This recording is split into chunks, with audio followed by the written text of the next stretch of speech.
ফলগিৰি গাঁৱৰ সন্তাসৰ কাৰণ হৈছে এটা বাঘ। বাঘৰ ভয়ত ৰাইজে ভালকৈ খাব পৰা নাই, ভালকৈ শুব পৰা নাই। কাৰণ বাঘটো দিনে ৰাতিয়ে ঘূৰিয়ে ফুৰে আলিয়ে পদূলিয়ে। আজি ঘনশ্যামে তাৰ জীয়েকৰ ঘৰত ফুৰিব আহিছে। জীয়েক ৰমলাই সকলোখিনি কথা বুজাই ক'লে বাঘটোৰ ভয়ৰ কথা, যে সি কেনেকৈ গাঁৱৰ মানুহক খাই শেষ কৰি পেলাইছে, মানুহৰ কেনেকৈ শান্তি হৰিছে। ঘনশ্যামে জীয়েকক ক'লে, মাজনী, আমাৰ গাঁৱত এজন বৰ সাহসী ল'ৰা আছে। তাৰ নাম ভীম। ভূত পেট মানুহ জীৱ জন্তু কালৈকো ভয় নকৰে সি। এবাৰতো সি এটা প্ৰকাণ্ড খাৰ গৰুকো বাগৰাই পেলাইছিল।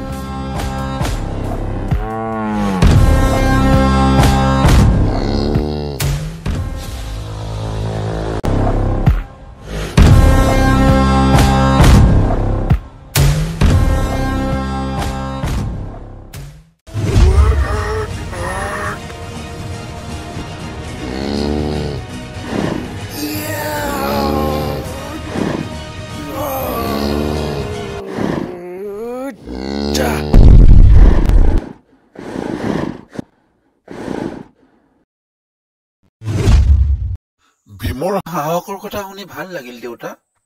মোৰ মতে আৰু দেৰি কৰি লাভ নাই।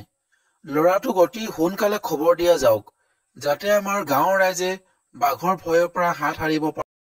তিনিওটাই ভাত খাবলৈ বহিল। খাবলৈ আহক দেউতা। আহিছো মাজনী। বাঘৰ সন্তাসৰ মাজত সিহঁতে খোৱাৰ যোগান কেনেকৈ ধৰিছে ঘনশ্যামে খবৰ ল'লে। মাজনী, তহঁতে এইকেইদিন কেনেকৈ চলিছ? মানে বজাৰ পোহাৰ কেনেকৈ কৰিছ? বাহিৰত যাবতো পৰাই নাই। বাঘটোৰ কাৰণে বাহিৰত যাবলৈ সাহস কৰিবই পৰা নাই দেউতা।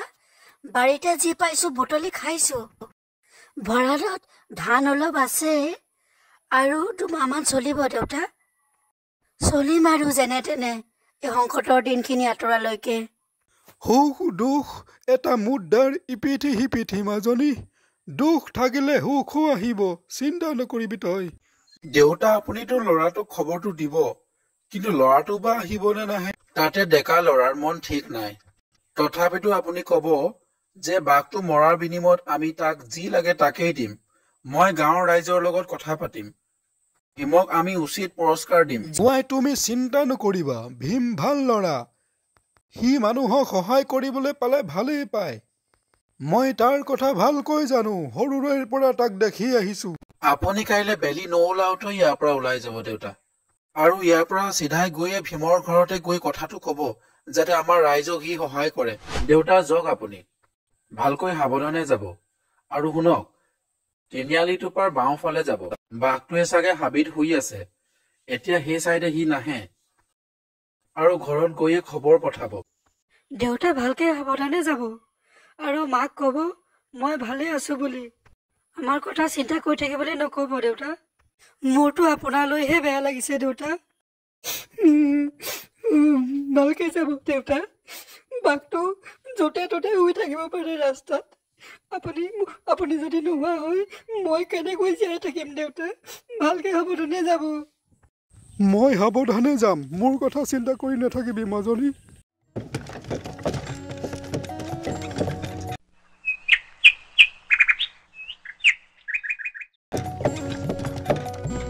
বল বল, চিধা গৈ থাক, খেলি মেলি নকৰিবি। ঘৰত গৈ খাবলৈ পাবি তহঁতি।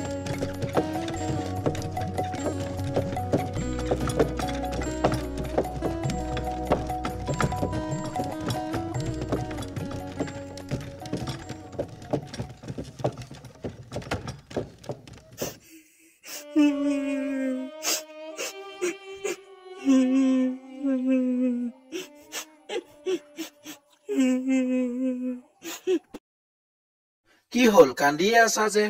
দেউতাৰ একো নহয়, চাবা দেউতাই ভালে কুশলে ঘৰত গৈ পাবগৈ। এতিয়া ভিতৰত যোৱা, কি কি খোৱা বস্তু আছে ৰেডি কৰি ৰাখিবা। কাইলৈ হয়তো ৰাতিপুৱাই ভীম আহিব পাৰে। বাঘটো আজি ৰাস্তাৰ মাজতে শুই আছে। ঘনশ্যামে আকৌ বাঘটোক সন্মুখতে কি হ'ব এতিয়া? বাঘটো দেখোন ইয়াতে আছে। মই এতিয়া কোনফালে যাম? ডাঙৰ ঘটনা হ'ব এতিয়া বল বল বল বল বল বল গৰুকেইটাই বাঘটোলৈ বৰ ভয় খালে আৰু বেগাই দৌৰিবলৈ আৰম্ভ কৰিলে ঘনশ্যামে গৰুহালক কণ্ট্ৰল কৰিব নোৱাৰা হ'ল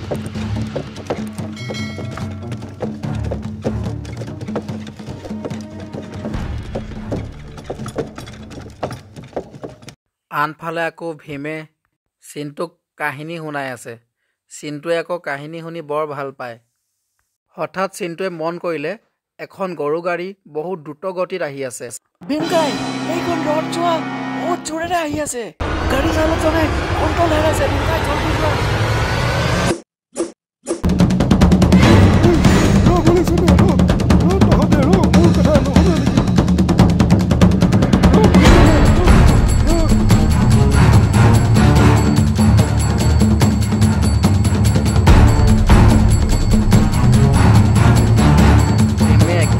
গৰু গাড়ীখনত ধৰিলে আৰু টানি ৰখাই দিলে গৰু গাড়ীখন আগলৈ যাব নোৱাৰা হ'ল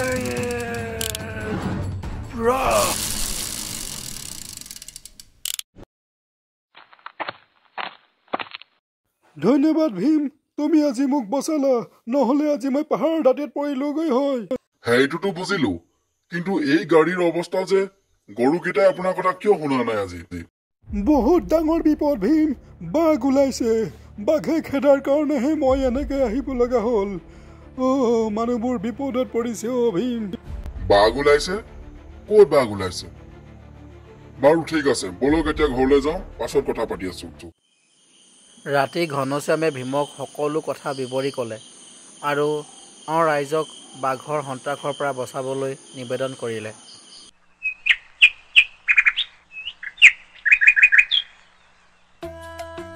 ভীমে আজি টালি টোপোলা বান্ধি ওলাইছে বাঘ চিকাৰ কৰিবলৈ লগতে গাঁৱৰ ৰাইজৰ পৰা আশীৰ্বাদ বিচাৰিলে ভীম যোৱা আমাৰ সকলোৰে আশীৰ্বাদ তোমাৰ লগত আছে তুমি নিশ্চিতভাৱে সফল হ'বা ৰমলাহাটৰ গাঁৱৰ শান্তি ঘূৰি আহিব যোৱা ভীম আমিও তোমাক আশীৰ্বাদ কৰিছো আপোনালোকৰ আশীৰ্বাদ আছে যদি মোৰ কিহৰ চিন্তা মইতো গাঁৱৰ ৰাইজক সহায় কৰিবলৈ পালে ভালেই পাওঁ আপোনালোকে চিন্তা নকৰিব মই অতি সোনকালে বাঘ চিকাৰ কৰিম আৰু ঘূৰিও আহিম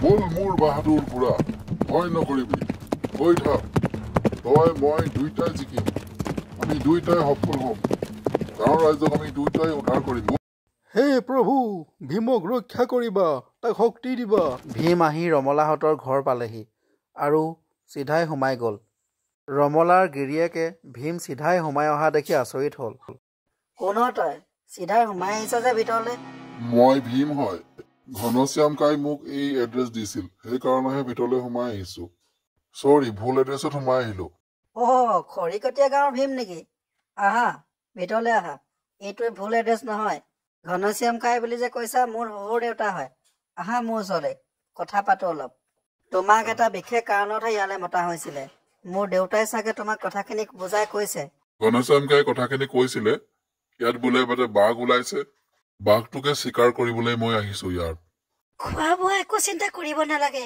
ভীম তুমি ইয়াতে থাকিব পাৰিবা তোমাৰ কাৰণে সকলো যোগাৰ কৰি থৈছো বেয়া নাপাব বাইদেউ মই ইয়াত থাকিব নোৱাৰিম কিন্তু কিয় মই ইয়াত থাকিলে আলহী ফুৰাহে হ'ব বাঘ মাৰিবলৈ অহা নহ'ব মই জংঘলতে মোৰ থকা জেগাৰ ব্যৱস্থা কৰি ল'ম খোৱা বোৱা মোৰ তাতেই হ'ব তুমি যেনেকৈ সুবিধা ভাবিছা তেনেকেই যোৱা ভীম ভাল হ'ব তোমাৰ ভীমে জংঘলখনৰ মাজলৈ গ'ল আৰু তাতে এজোপা ওখ গছ চাই নিজৰ বাহৰ পাতিলে তাতেই সি থাকি ল'ব আৰু বাঘটো চিকাৰৰ কাৰণে অপেক্ষা কৰিব ভীমে গছৰ ওপৰতে বাঘৰ কাৰণে অপেক্ষা কৰিব ধৰিলে কিন্তু 2-3 দিন হ'ল বাঘ এতিয়ালৈকে অহা নাই এদিনাখন ৰাতিপুৱাই বাঘটোৱে এজনীক ছাগলী পিছা কৰি ভীমে শুই থকা গছজোপাৰ তলেদিয়েই গ'ল ভীমে লৰালৰিকে উঠিলে আৰু বাঘটোক পিছা কৰি যাব ধৰিলে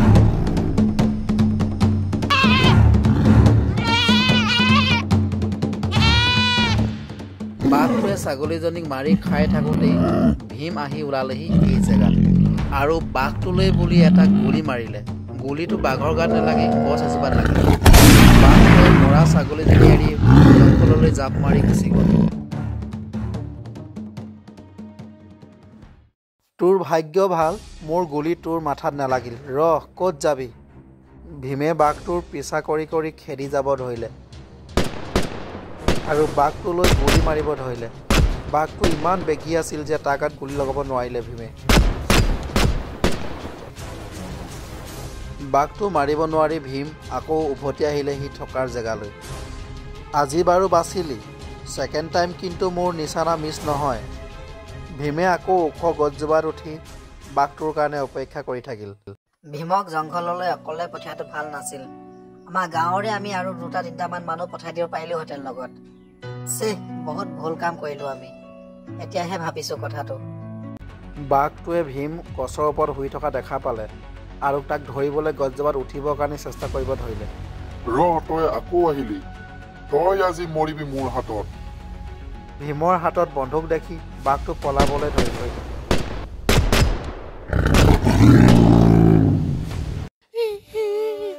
আজি এসপ্তাহ ধৰি ভীমকাই অহা নাই কিবা হৈছে তাক বাঘে খালেই নেকি